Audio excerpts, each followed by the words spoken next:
Nadia Malik missing case. America में गायब हुई एक लड़की की दिल दहला देने वाली कहानी।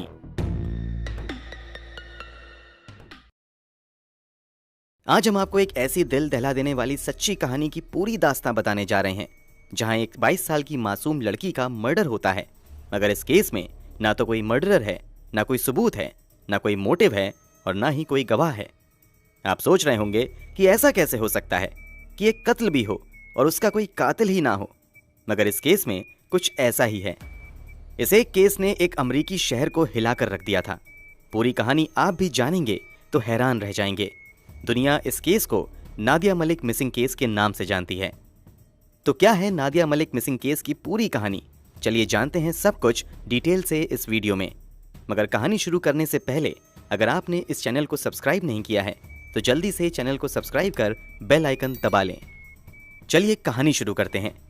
ये कहानी भारतीय मूल की लड़की नादिया मलिक की है। नादिया अपने परिवार वालों के साथ अमेरिका के पेंसिल्वेनिया स्टेट के फिलाडेल्फिया नाम की जगह पर रहती थी। नादिया बचपन से ही पढ़ाई में काफ़ी तेज थी। पढ़ाई के दौरान ही जब नादिया की उम्र यही कोई 15-16 साल थी, तभी उसकी मुलाकात भारतीय मूल के ही भूपेंद्र गगन सिंह नाम के लड़के से होती है। भूपेंद्र भी उन दिनों फिलाडेल्फिया में ही रहा करता था। भूपेंद्र से मुलाकात के बाद ही नादिया की जिंदगी नई करवट लेनी शुरू कर देती है। पहले वो ज़्यादातर पढ़ाई में ध्यान लगाती थी और अपने आप में ही रहना ज़्यादा पसंद करती थी। मगर भूपेंद्र से मिलने के बाद वो भूपेंद्र के लिए पागल सी होने लगती है। अब वो दिन रात भूपेंद्र से ही बात करती रहती थी। अगर वो किसी और से बात भी करती थी तब भी वो अक्सर भूपेंद्र का ही जिक्र किया करती थी। इतना ही नहीं, जब भी मौका मिलता था परिवार वालों की मर्जी के खिलाफ भी जाते हुए ये भूपेंद्र से मिला करती थी। इन सब के चक्कर में नादिया की पढ़ाई काफ़ी पीछे छूटने लगी थी। नादिया की जिंदगी में अचानक से आए इस बदलाव से नादिया के घर वाले काफ़ी परेशान होते हैं और वो नादिया को समझाने की काफ़ी कोशिश करते हैं। मगर नादिया को भूपेंद्र के अलावा ना कुछ दिखाई देता था और ना ही भूपेंद्र की बातों के अलावा उसे किसी और की बातें सुनाई देती थीं। भूपेंद्र के प्यार में नादिया मलिक इतनी ज़्यादा खो जाती हैं कि जब परिवार वाले उसे कुछ ज़्यादा समझाने लगते हैं तो नादिया परिवार वालों से ही अपने सारे रिश्ते खत्म करके भूपेंद्र के पास ही रहने लगती हैं। नादिया और भूपेंद्र शादी भी नहीं करते हैं और साथ रहने लगते हैं। इसी दौरान नादिया एक बेटे को भी जन्म देती हैं। नादिया अब अपने परिवार वालों को लगभग भुलाकर अपने ही बॉयफ्रेंड भूपेंद्र तथा बेटे के साथ अपनी जिंदगी बिताने लगी थी। नादिया का पढ़ाई से भी लगभग रिश्ता खत्म हो गया था। बीतते समय के साथ नादिया का परिवार भी बढ़ता है और साल 2012 तक नादिया 3 बच्चों की मां बन जाती हैं। सब कुछ अच्छा ही चल रहा था कि 2012 में 28 फरवरी को नादिया के साथ एक बड़ी ही दुखद घटना घटती है। नादिया और भूपेंद्र एक दिन अपनी 3 महीने की बेटी अलीना सिंह के साथ अपनी कार से कहीं घूमने जाते हैं। अभी ये लोग मार्केट में ही थे, तभी अचानक से नादिया की बेटी को सांस लेने में तकलीफ होने लगती है। बच्चे की इस हालत को देखते हुए नादिया और भूपेंद्र उसे संभालने की कोशिश करते हैं, मगर उस बच्चे की स्थिति में कोई सुधार नहीं आता है। नादिया अपनी बेटी की हालत को देखकर बहुत ज़्यादा परेशान होने लगती हैं। मगर यहीं पर भूपेंद्र एक ऐसा कदम उठाता है जिसकी उम्मीद नादिया ने कभी नहीं की थी। दरअसल मरती हुई बेटी को उसी हालत में छोड़कर भूपेंद्र वहां से ये कहते हुए भाग जाता है कि इसे तुम ही संभालो और तुम ही पुलिस को मदद के लिए फोन करो, मैं कुछ नहीं जानता। नादिया अभी कुछ कर पाती उससे पहले ही वो मासूम सी बच्ची बिल्कुल शांत पड़ जाती है। नादिया के बुलाने पर थोड़ी देर में पुलिस और मेडिकल टीम भी मदद के लिए आ जाती है, मगर तब तक नादिया की बेटी इस दुनिया से जा चुकी होती है। बच्ची की मौत की वजह को समझने के लिए पुलिस पोस्टमार्टम भी करवाती है, मगर हैरानी की बात यह होती है कि पोस्टमार्टम के बाद काफ़ी गहराई से जांच करने के बावजूद ये पता नहीं चल पाता है कि आखिर इस बच्चे की मौत की वजह क्या थी। हालांकि कुछ जांच में ये संकेत मिलते हैं कि बच्ची मस्कुलर डिसऑर्डर जैसी गंभीर बीमारी से ग्रसित थी, मगर इस स्थिति में भी अचानक से उसकी मौत स्वाभाविक नहीं लग रही थी। वैसे भी जब बच्ची का दम घुटने लगा था तो वहां से उसके पिता भूपेंद्र भाग निकला था, इसलिए पुलिस को शक होता है कि शायद भूपेंद्र ने ही तो इस बच्ची के साथ कुछ गलत नहीं किया है। इसलिए पुलिस मर्डर के एंगल से भी जांच करती है, मगर पुलिस को कोई सबूत नहीं मिलता है। इस तरह उस बच्ची की मौत का कारण एक रहस्य बनकर ही रह जाता है। इस घटना के बाद एक बार फिर से नादिया के परिवार वाले नादिया से संपर्क करते हैं और उसे समझाते हैं कि भूपेंद्र अच्छा लड़का नहीं है, तुम उसे छोड़कर वापस हम लोगों के पास आ जाओ। मगर नादिया कुछ भी सुनने को तैयार नहीं होती हैं और वो भूपेंद्र के साथ ही रहती हैं। नादिया भले ही अपने परिवार वालों के साथ नहीं जाती हैं, मगर बेटी की मौत के बाद भूपेंद्र के साथ उसके रिश्ते पहले जैसे नहीं रह जाते हैं। अब इन दोनों में अक्सर लड़ाई होती थी। छोटी छोटी बात पर दोनों काफी लड़ते थे। नादिया की बहन मोना मलिक के मुताबिक अब भूपेंद्र अक्सर नादिया पर हाथ भी उठा दिया करता था। गाली गलौज और छोटी छोटी बात पर लड़ाइयां तो बेहद आम हो गई थीं। कुछ समय तक तो नादिया ये सब कुछ झेलती हैं, मगर अब चीजें उसके भी बर्दाश्त के बाहर होने लगती है और अब वो भूपेंद्र को छोड़ने का मन बनाने लगती हैं। इसीलिए वो अब अपनी खुशी किसी और में ढूंढना शुरू कर देती हैं और इसी सिलसिले में उसकी मुलाकात थॉमस सिंह नाम के एक व्यक्ति से होती है। थॉमस सिंह यूएस आर्मी में कुछ साल तक अपनी सेवाएं देने के बाद वापस आया था और फिलहाल इंजीनियरिंग कर रहा था। धीरे धीरे नादिया थॉमस सिंह के करीब आने लगती हैं। थॉमस भी नादिया को पसंद करना शुरू कर देता है और वो नादिया से कहता है कि जितनी जल्दी हो तुम भूपेंद्र का साथ छोड़कर वापस आ जाओ। नादिया भी भूपेंद्र को जल्द से जल्द छोड़ना चाहती थी, मगर भूपेंद्र नादिया को छोड़ने के लिए तैयार नहीं होता है। इसी खींचतान के बीच कुछ और महीने बीत जाते हैं। अब साल आ चुका था 2014। प्यार से शुरू हुआ नादिया और भूपेंद्र का रिश्ता काफी जहरीला हो चुका था। नए साल में नादिया अपनी जिंदगी की नई शुरुआत करने की कोशिश करती हैं और इसी कोशिश के तहत वो एक बार फिर से अपनी पढ़ाई शुरू करती हैं। नादिया डॉक्टर बनने का ख्वाब पालते हुए मेडिकल एंट्रेंस टेस्ट की तैयारी करने लगती हैं। 2014 के जनवरी महीने में ही नादिया का प्री मेडिकल एग्जाम का फॉर्म एक्सेप्ट भी हो जाता है। इसी बीच फरवरी 2014 में भूपेंद्र सिंह को कहीं से थॉमस सिंह के बारे में पता चल जाता है। इसी के बाद नादिया और भूपेंद्र में काफी झगड़ा होता है। इसी झगड़े के दौरान भूपेंद्र सिंह नादिया की बुरी तरीके से पिटाई भी करता है। इस मारपीट से नादिया इतनी ज्यादा टूट जाती है कि फाइनली वो भूपेंद्र को हमेशा हमेशा के लिए छोड़ने का प्लान बना लेती है, मगर भूपेंद्र किसी भी कीमत पर नादिया को छोड़ने के लिए तैयार नहीं होता है। भूपेंद्र नादिया के नए बॉयफ्रेंड थॉमस को भी मैसेज करते हुए कहता है कि अगर तुम नादिया की जिंदगी से बाहर नहीं होते हो तो तुम कभी भी नादिया को नहीं देख पाओगे। इसका अंजाम बहुत बुरा होगा। जब नादिया बिल्कुल बेबस हो जाती है और भूपेंद्र की कैद से नहीं निकल पाती है तो वो अपने भाई खालिद मलिक को फोन करती है और उससे मदद की गुहार लगाती है। बहन की हालत को देखते हुए खालिद 9 फरवरी 2014 को भूपेंद्र सिंह को फोन करता है और उससे नादिया को छोड़ने के लिए कहता है। इस बात पर फोन पर ही खालिद और भूपेंद्र की काफी बहस हो जाती है। इसी बीच फोन पर ही बैकग्राउंड में नादिया की आवाज सुनाई देती है, जो रोते हुए कह रही थी कि ये मुझे घर के बाहर भी नहीं जाने दे रहा है, इसने मुझे कैद कर लिया है, मुझे बचाओ। नादिया की आवाज सुनकर खालिद कुछ कह पाता उससे पहले ही फोन कट जाता है। फोन कटने के बाद खालिद कई बार भूपेंद्र के नंबर पर फोन करता है, मगर बात नहीं हो पाती है। नादिया से भी संपर्क नहीं हो पाता है। इसी के बाद कुछ अनहोनी की आशंकाओं के साथ तुरंत खालिद पुलिस को फोन करते हुए घटना की जानकारी देता है। खालिद के फोन के तुरंत बाद पुलिस की एक टीम भूपेंद्र के घर पर जाती है, मगर वहां ना तो भूपेंद्र मिलता है और ना ही नादिया। पुलिस आसपास के उन सभी संभावित जगहों पर छापेमारी करती है जहां भूपेंद्र जा सकता था, मगर कहीं से भी भूपेंद्र का कोई अता पता नहीं चलता है। 9 फरवरी 2014 की तारीख यूं ही बीत जाती है। नादिया और भूपेंद्र का कोई अता पता नहीं लगता है। इसी के बाद 10 फरवरी 2014 को नादिया के परिवार वाले आधिकारिक तौर पर पुलिस में जाकर भूपेंद्र सिंह गगन के खिलाफ लिखित में शिकायत दर्ज करवाते हैं। भूपेंद्र के पास एक ब्लैक कलर की निसान कार थी। जांच के दौरान पता चलता है कि नादिया भूपेंद्र के साथ साथ वो ब्लैक कलर की निसान कार भी गायब है। इसी आधार पर पुलिस वाले अनुमान लगाते हैं कि शायद भूपेंद्र और नादिया इसी कार से कहीं निकल गए हैं। इसलिए पूरे इलाके में अलर्ट जारी कर दिया जाता है कि किसी को भी अगर ब्लैक कलर की निसान कार दिखाई देती है तो तुरंत पुलिस को इन्फॉर्म करें। नादिया के परिवार वाले भी अपने स्तर से कार की तलाश में लग जाते हैं। अभी ये लोग नादिया की तलाश में लगे ही हुए थे कि तभी नादिया के मोबाइल से एक के बाद एक कई टेक्स्ट मैसेज खालिद के मोबाइल पर आते हैं। ये मैसेज भूपेंद्र भेज रहा था। एक मैसेज में भूपेंद्र खालिद से कहता है कि तुम हार गए, मैं जीत गया, वो कभी अब घर वापस नहीं आएगी, तुम उसका चेहरा कभी नहीं देख पाओगे।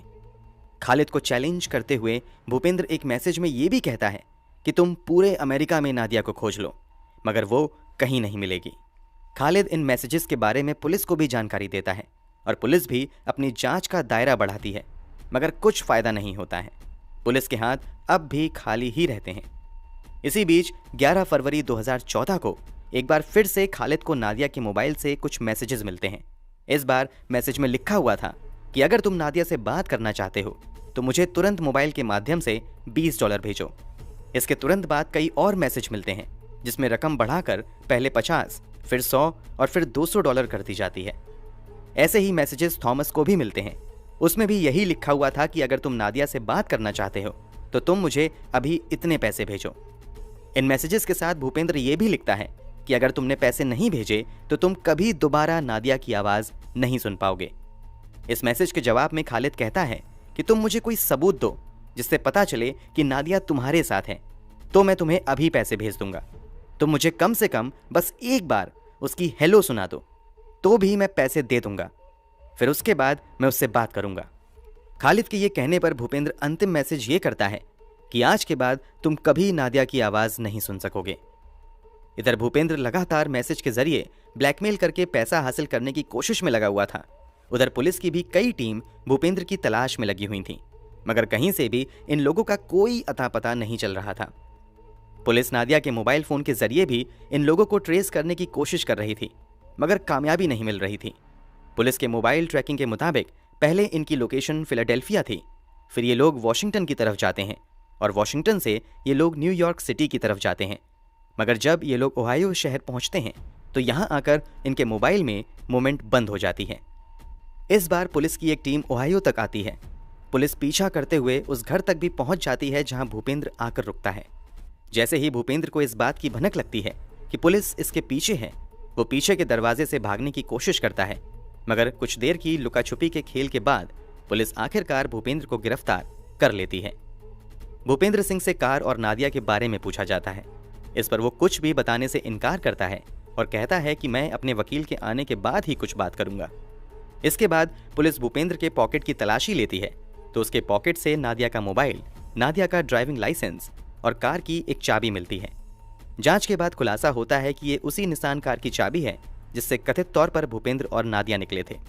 पुलिस वालों की पूछताछ में भूपेंद्र बताता है कि मैंने कार के साथ नादिया को फिलाडेल्फिया में ही छोड़ दिया था, मगर भूपेंद्र की बात इसलिए झूठ लग रही थी क्योंकि नादिया के परिवार वालों के मुताबिक उस कार की तो बस एक ही चाबी थी और वो चाबी भी भूपेंद्र की जेब से मिली थी। तो ऐसा कैसे हो सकता है कि नादिया बिना चाबी के ही कार चला रही हो? भूपेंद्र के चेहरे पर चोट के भी निशान थे। इस बारे में पूछे जाने पर भूपेंद्र बताता है कि जब नादिया से उसकी मुलाकात आखिरी बार हुई थी तो यहीं पर दोनों की लड़ाई हो गई। नादिया ने भी उस पर हमला किया, जिस कारण उसके चेहरे पर यह खरोच और चोट के निशान हैं। अब पुलिस की कई टीम नादिया को खोजने में लग जाती है। पुलिस की बड़ी चहल पहल के बीच इस केस की चर्चा फिलाडेल्फिया में भी जोरों शोर से होने लगती है। हर किसी की जुबान पर बस एक ही सवाल था कि नादिया और वो निसान कार कहाँ है। नादिया फिलाडेल्फिया की सबसे बड़ी रहस्य बन चुकी थी। पुलिस की जांच जारी रहती है, मगर हाथ खाली ही रहता है। नादिया की मिसिंग रिपोर्ट 10 फरवरी 2014 को लिखाई गई थी और अब तारीख आ चुकी थी 20 फरवरी 2014। 20 फरवरी 2014 को फिलाडेल्फिया के मार्पल टाउनशिप पुलिस डिपार्टमेंट में एक अनजान व्यक्ति कॉल करता है और कहता है कि एक ब्लैक कलर की निसान अल्टिमा कार फिलाडेल्फिया के मार्केट स्ट्रीट के पास 30th स्ट्रीट पर खड़ी है। इसी कार में शायद नादिया हो सकती है। आखिर ये कॉल किसने की थी, उसके बारे में हम आपको वीडियो में आगे बताएंगे। फिलहाल बताते हैं कि इस एक कॉल के बाद क्या होता है। पुलिस की एक टीम भागते हुए उस जगह पर जाती है तो वहां सच में एक ब्लैक कलर की निसान अल्टिमा कार खड़ी थी। कार पूरी तरीके से बर्फ से ढकी हुई थी। हैरानी की बात तो ये थी कि उस कार पर 8 पार्किंग टिकट्स लगे हुए थे। मतलब इस जगह पर कार को खड़ी करने से पहले कई दूसरी जगह इल्लीगल तरीके से इसे पार्क किया गया था। इस कारण पुलिस ने उस पर पार्किंग टिकट्स भी लगाए थे, मगर पहले किसी को उस कार के अंदर लाश दिखाई नहीं दी। आनन फानन में उस कार को खोला जाता है। कार के अंदर पुराने कपड़ों के ढेर थे। इसके अलावा काफी सामान बिखरा पड़ा था। पहले तो पुलिस को कुछ भी नजर नहीं आता है, मगर जब उन कपड़ों के ढेर को हटाया जाता है तो उन कपड़ों के ढेर के नीचे नादिया की लाश पड़ी हुई मिलती है। जिस नादिया की तलाश पिछले 10 दिनों से हो रही थी, वो अब पुलिस को कार के अंदर कपड़ों के ढेर के नीचे मरी हुई मिलती है। मृत्यु के समय नादिया की उम्र सिर्फ 22 साल थी। लाश मिलते ही पुलिस उसे पोस्टमार्टम के लिए भेज देती है। नादिया का पोस्टमार्टम करने वाले डॉक्टर की टीम की ओर से 21 फरवरी 2014 को एक प्रेस कॉन्फ्रेंस किया जाता है, जिसमें कहा जाता है कि नादिया के शरीर पर किसी भी तरह के फिजिकल ट्रॉमा के निशान नहीं मिले हैं। पोस्टमार्टम के दौरान भी मौत की वजह और मृत्यु के तरीकों से संबंधित कुछ भी पता नहीं चल पाया है। मृत्यु के कारणों तथा तरीकों को समझने के लिए सैंपल्स फॉरेंसिक लैब भी भेज दिए जाते हैं। क्योंकि शुरुआती रिपोर्ट में कुछ भी पता नहीं चल पाया था, इसलिए भूपेंद्र को गिरफ्तार नहीं किया जाता है। फिर भी पुलिस उसे शहर में ही रहने को कहती है और उस पर नजर रखी जाने लगती है। मगर अप्रैल 2014 में भूपेंद्र पुलिस के नियमों को तोड़ते हुए कहीं चला जाता है। इसी के बाद उसे गिरफ्तार करते हुए जेल में डाल दिया जाता है। हालांकि कुछ ही महीने बाद भूपेंद्र को कोर्ट से बेल भी मिल जाती है और वो फिर से आजाद हो जाता है। उम्मीद की जा रही थी कि महीने 2 महीने में फॉरेंसिक लैब से नतीजा आ जाएगा, मगर वहां से 8 महीने बाद जाकर अक्टूबर महीने में रिपोर्ट आती है। उम्मीद की जा रही थी कि इस रिपोर्ट में कुछ ऐसा होगा जिसके आधार पर नादिया के बॉयफ्रेंड भूपेंद्र सिंह पर हत्या का मुकदमा दर्ज किया जा सकेगा। मगर हर कोई उस वक्त शॉक्ड रह जाता है जब फॉरेंसिक रिपोर्ट में भी यही कहा जाता है कि काफी मेहनत और कई दौर की जांच के बावजूद डॉक्टर की टीम मौत के कारणों का पता नहीं लगा पाई है। इतना ही नहीं, मौत किस तरीके से हुई उस बारे में भी कोई जानकारी नहीं मिल पाई है। इस रिपोर्ट के बाद पुलिस कई नामी जासूस को इस केस की जांच में शामिल करती है। कई महीनों तक जांच चलती रहती है, मगर पुलिस के हाथ कोई जानकारी नहीं लगती है। हालांकि डिटेक्टिव अपनी पूरी जांच के बाद सर्कमस्टेंशियल एविडेंस के आधार पर भूपेंद्र सिंह पर ही नादिया को जहर देकर हत्या का शक जताते हैं, मगर उनके पास कोई सबूत नहीं था, इसलिए पुलिस भूपेंद्र पर कोई मामला दर्ज नहीं कर पाती है। काफी कोशिशों के बाद भी जब पुलिस को भूपेंद्र के खिलाफ एक भी सबूत या गवाह नहीं मिलता है, तो फाइनली पुलिस कोर्ट में नादिया की हत्या को रहस्यमयी मौत बताते हुए क्लोजर रिपोर्ट फाइल कर देती है। अंततः कुछ महीने बाद ही ये केस बंद भी हो जाता है और भूपेंद्र आजाद अपनी जिंदगी जी रहा होता है। 22 साल की नादिया अपने 2 छोटे छोटे बच्चों को छोड़कर मर गई, मगर उसे किसी ने नहीं मारा। पुलिस द्वारा केस बंद किए जाने के बाद नादिया के परिवार वाले अपने स्तर से इस केस की जांच करवाने के लिए कुछ प्राइवेट डिटेक्टिव को भी हायर करते हैं। प्राइवेट डिटेक्टिव अपनी जांच में कुछ सबूत इकट्ठा करते हैं। उसके आधार पर नादिया के परिवार वाले फिर से पुलिस द्वारा इस केस को खोलने की अपील करते हैं, मगर प्राइवेट डिटेक्टिव द्वारा कलेक्ट किए गए एविडेंस की जांच के बाद पुलिस ये कहते हुए इस केस की दोबारा जांच करने से इनकार कर देती है कि उन सबूतों में कोई दम नहीं है। 2015 में नादिया का भाई खालिद मलिक नादिया की मौत से संबंधित जानकारी देने वाले व्यक्ति को पहले 50,000 फिर $1 लाख का इनाम देने का ऐलान करता है। महीनों बीत जाते हैं, मगर एक भी काम की जानकारी कहीं से नहीं मिल पाती है। वैसे प्राइवेट डिटेक्टिव ने जो सबूत इकट्ठा किए थे, उसके आधार पर नादिया के परिवार वालों ने दावा किया कि नादिया को दाहिने हाथ में जहरीला इंजेक्शन भी लगाया गया था। इसी वजह से उसकी मौत हुई और ये इंजेक्शन किसी और ने नहीं बल्कि भूपेंद्र ने लगाया था। नादिया के परिवार वालों के मुताबिक भूपेंद्र ने पहले नादिया के हाथ में जहरीला इंजेक्शन दे दिया और फिर कार को बंद करके सभी सबूत मिटाने के बाद नादिया को अंदर ही छोड़कर भाग गया। कुछ लोग कहते हैं कि शायद नादिया ने खुद ही आत्महत्या की हो, मगर इस बात में भी कोई दम नजर नहीं आता है क्योंकि आत्महत्या की पुष्टि करने वाले एक भी सबूत नहीं मिलते हैं। भले ही भूपेंद्र पर हत्या का मुकदमा दर्ज नहीं किया जा सका, मगर 2018 में एक स्थानीय अदालत ने इस केस की सुनवाई करते हुए भूपेंद्र को नादिया के परिवार वालों को $10 मिलियन का हर्जाना देने का ऑर्डर दिया। कोर्ट जितने भी पैसे दिलवा दे, मगर सच तो ये है कि नादिया के कातिलों को ना पकड़ा जाना पुलिस की सबसे बड़ी नाकामी और नादिया के साथ हुई सबसे बड़ी नाइंसाफी है। चलिए बात करते हैं कि आखिर पुलिस वालों को वो अनजान कॉल किसने किया था। ऐसा कहा जाता है कि कॉल करने वाले व्यक्ति ने पुलिस से अपनी पहचान ना जाहिर करने की शर्त पर ही कार की लोकेशन बताई थी, मगर नादिया के परिवार वालों के मुताबिक जहां पर कार खड़ी हुई थी उसके ठीक पीछे एक बड़ा सा रेस्टोरेंट था। उसी रेस्टोरेंट में ऑर्डर का इंतजार करते हुए एक व्यक्ति न्यूज़पेपर पढ़ रहा था। इत्तेफाक से उस न्यूज़पेपर में उसी निसान कार के साथ नादिया के गायब होने की खबर छपी हुई थी। इसी आधार पर उस व्यक्ति को लगा कि हो ना हो ये वही कार हो सकती है, क्योंकि उसने वो कार कई दिनों पहले से एक ही जगह पर खड़ी देखी थी। बस इसी के बाद उसने पुलिस को फोन किया। फोन के बाद पुलिस आती है, जांच होती है, मगर उस सवाल का जवाब कभी नहीं मिल पाता है, जिसका जवाब नादिया के परिवार वालों समेत हर कोई जानना चाहता है। दोस्तों, आपके अनुसार नादिया का कातिल कौन हो सकता है तथा उसकी हत्या कैसे की गई होगी कि सबूत ही नहीं मिला? कमेंट बॉक्स में जरूर बताएं। अगर आपको हमारी मेहनत पसंद आई हो तो इस वीडियो को लाइक करते हुए शेयर भी करें ताकि बाकी लोग भी इस खौफनाक कहानी के बारे में जान सकें। अगर आपने अब तक इस चैनल को सब्सक्राइब नहीं किया है तो जल्दी से चैनल को सब्सक्राइब कर लें। साथ ही क्राइम की दुनिया से जुड़ी ऐसी ही दिल दहला देने वाली कहानियों के लिए चैनल को सब्सक्राइब करने के बाद बेल आइकन दबाकर नोटिफिकेशन जरूर ऑन कर लें। मिलते हैं क्राइम की दुनिया से जुड़ी ऐसी ही एक और सच्ची कहानी के साथ अगले वीडियो में। धन्यवाद।